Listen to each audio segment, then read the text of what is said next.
Welcome back to our YouTube channel, and here's another video from our electric scooter workshop. Today we're going to show you how to fix a bent brake disc on your electric scooter.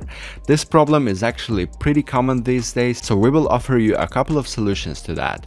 We're going to be looking today at how to straighten your brake disc from a slight bend, and also solutions in this video will help you to get rid of that scrape noise.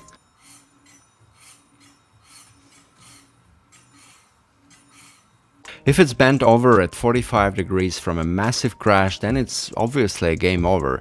You will need a new brake disc for that. But if it can make it through the caliper, then you can still tweak it a bit to get it back in place. And that's pretty much what we're going to be looking at right now.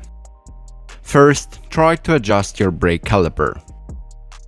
But if that doesn't work, the second thing to try is to check your wheel alignment. If those two tricks don't work for you, let's move to straightening your bent brake disc. This is the actual tool for the job. If you don't have a special disc rotor tool, you can use an adjustable spanner. The first thing to do is just to try to locate exactly where the bend is in the rotor. The easiest way to do this is using your brake caliper as a reference point. So we just spin it through the caliper and see where the disc touches the caliper. In order to be able to do this properly, you can either look from above or look from behind and see exactly where it sits.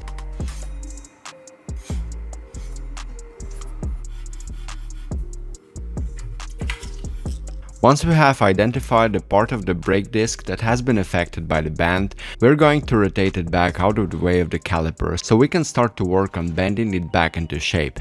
In this case, we know it's somewhere around this area, and what we want to do is bend it in just a little bit because it's rubbing on the left side of the brake caliper.